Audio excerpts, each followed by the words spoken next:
ഇത് മാസ് മോട്ടോഴ്സിൽ നിന്നാണ്. നമ്മുടെ ഹീറോൻ്റെ ഗ്ലാമർ വണ്ടി വർക്കിന് കയറ്റിയിട്ടുണ്ട്. അതിനകത്ത് നമുക്ക് അതിൻ്റെ ഫ്രണ്ട് ഫോർക്ക് ലീക്കേജസ് പറഞ്ഞിട്ടുണ്ടായിരുന്നു. അത് നമ്മൾ ഫസ്റ്റ് അഴിച്ച് അതിൻ്റെ ഫോർക്ക് പൈപ്പൊക്കെ കംപ്ലൈൻറ്റ് ഉണ്ടായിരുന്നു. അതൊക്കെ മാറ്റിയിട്ട് നമ്മൾ റീസെറ്റ് ചെയ്തിട്ടുണ്ട്. അതിനുശേഷം നമുക്ക് അതിൻ്റെ ബാക്ക് ബ്രേക്ക് ചവിട്ടുന്ന സമയത്ത് സൗണ്ട് അങ്ങനെ കുറച്ച് കംപ്ലൈൻറ്റ് പറഞ്ഞിട്ടുണ്ടായിരുന്നു. അപ്പോൾ നമ്മളത് അഴിച്ച് ചെക്ക് ചെയ്തു.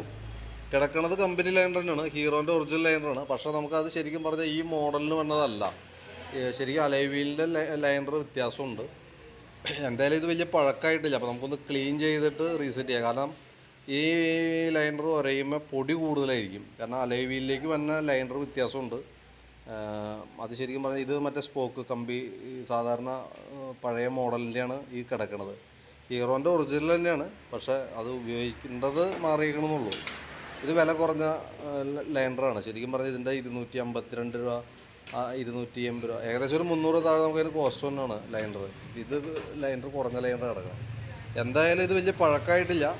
ഞാനിപ്പോൾ ക്ലീൻ ചെയ്ത് റീസെറ്റ് ആക്കാം. അപ്പോൾ സൗണ്ട് കാര്യങ്ങളൊക്കെ ഇപ്പോൾ മാറിക്കോളും. പിന്നെ വീണ്ടും ഒരഞ്ഞ് പൊടിയൊക്കെ വരുമ്പോഴാണ് പിന്നെ വരുള്ളൂ. അപ്പോൾ പരമാവധി ഉപയോഗിക്കുക. അതിന് ശേഷം മാറ്റിയിടുമ്പോൾ ശരിക്കും അലോയ് വീലിൻ്റെ തന്നെ ലൈനർ ഇടാം. അപ്പോൾ പ്രോബ്ലം സോൾവ് ആയിക്കോളൂ കേട്ടോ. പിന്നെ അതേപോലെ തന്നെ ബാക്ക് വീൽ അഴിക്കുന്ന സമയത്ത് അതിൻ്റെ ആ റബ്ബർ കട്ടകളെ മൊത്തം പൊട്ടി കിടക്കുന്നുണ്ട്. അപ്പോൾ കൂട്ടത്തിൽ കൂടെ അതൊന്ന് മാറ്റിയിട്ടേക്കാം. ചെയിൻ നമുക്ക് മാക്സിമം അഡ്ജസ്റ്റിങ്ങിലേക്ക് ഇപ്പോൾ ആയിട്ടുണ്ട്. അപ്പോൾ നിലവിൽ ഇപ്പോൾ ടൈറ്റ് ചെയ്യാം, കുഴപ്പമൊന്നുമില്ല. മാക്സിമം അഡ്ജസ്റ്റ് ചെയ്ത് നമ്മൾ ക്ലിയർ ചെയ്തിട്ടേക്കാം കേട്ടോ. പിന്നെ അതേപോലെ തന്നെ ഗിയർ വീല് നമുക്ക് ഈ സിംഗിൾ ടൈപ്പ് വെക്കണസ് ചോദിച്ചിട്ടുണ്ടായിരുന്നു. പക്ഷേ അത് പോസിബിൾ അല്ല. കാരണം എന്ന് വെച്ച് കഴിഞ്ഞാൽ ഒന്നാമത് ഇതിൻ്റെ ഈ ഷാഫ്റ്റിന് ലെങ്ത് ഇല്ല. അപ്പോൾ അതുകൊണ്ട് തന്നെ പിന്നെ ഫുഡ് റെസ്റ്റിൻ്റെ പൊസിഷനൊക്കെ വ്യത്യാസമുണ്ട്. അപ്പോൾ അതുകൊണ്ട് പോസിബിൾ അല്ല. കാരണം ഇതുമൊക്കെ ടച്ച് ആവും. ഇതല്ല പിടിപ്പിക്കാനും പറ്റില്ല. ഇത്രയുമേ ടച്ച് ആവാണ്. അപ്പോൾ പിന്നെ നമുക്ക് വേറെ ഓപ്ഷൻ ഇല്ല. തന്നെയല്ല ഇങ്ങടേക്ക് നീണ്ടു വരുന്നതോറും ഈ ഫുഡ് റെസ്റ്റും കൂടെ തടസ്സം വരും. അപ്പോൾ അതൊരു സുഖകരമായിരിക്കില്ല. അപ്പോൾ ഇതിൻ്റെ നോക്കുമ്പോൾ അറിയാം, ഇതിൻ്റെ ബെൻഡ് ഉള്ളിലേക്ക് കയറി പോകണ്ട. ഇത്ര കയറിയിരിക്കണോണ്ടാണ് ഇവിടെ സെറ്റിങ് ആവണേ സംഭവം.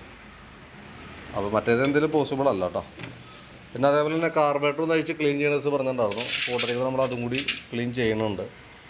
തീരെ മോശം എന്നൊന്നും പറയാൻ പറ്റില്ല. സ്ലോ ജെറ്റൊക്കെ ചെറിയ ബ്ലോക്ക് ആയിട്ടുണ്ട്. അപ്പോൾ അതൊക്കെ ഒന്ന് ക്ലീൻ ചെയ്ത് കാർബറേറ്ററിൻ്റെ ക്ലീനർ ഉപയോഗിച്ചിട്ട് സ്പ്രേ ഉപയോഗിച്ചിട്ട് ഫുള്ള് ക്ലീൻ ചെയ്യാം, റീസെറ്റ് ചെയ്യാം. പിന്നെയുള്ളത് നമുക്ക് ഫ്രണ്ട് ഫോർക്കിൻ്റെ കേസ് പറഞ്ഞിട്ടുണ്ടായിരുന്നല്ലോ. ഫ്രണ്ട് ഫോർക്ക് നമ്മൾ റെഡി ആക്കിയായിരുന്നു. കഴിഞ്ഞിട്ട് നമ്മൾ വണ്ടി ടെസ്റ്റ് ഡ്രൈവ് നടത്തുന്ന സമയത്ത് നമുക്ക് ഈ ഹാൻഡിലിൻ്റെ ബെയറിംഗ് ഓൾറെഡി കംപ്ലയിൻ്റ് ഉണ്ട്. ഹാൻഡിൽ ബെയറിംഗ് എന്ന് പറഞ്ഞാൽ കോൺസെപ്റ്റ് അത് നമുക്ക് കംപ്ലയിൻറ്റ് അനുഭവപ്പെടണമെന്ന് വണ്ടി ഓടുന്ന സമയത്ത് ഹാൻഡിൽ നല്ല ബലം അനുഭവപ്പെടുന്നുണ്ട്. തന്നെയല്ല ചെറിയ കട്ടറിലൊക്കെ ചാടുമ്പോൾ ചെറിയൊരു അടി കാണിക്കട്ടെ. അപ്പോൾ അടി ഉള്ളത് കൊണ്ട് നമുക്ക് വീണ്ടും ലൂസാക്കാൻ പറ്റില്ല. ലൂസാക്കുമ്പോൾ അടി കൂടുതലേ കാണിക്കും. ടൈറ്റ് ഉള്ളത് കൊണ്ട് തന്നെ നമുക്ക് വേറെ അഡ്ജസ്റ്റ്മെൻറ്റ് അതൊന്നും ചെയ്യാൻ പറ്റില്ല. ഒന്നാലെ നമ്മൾ ഈ കണ്ടീഷനിൽ തന്നെ ഓടിക്കണം.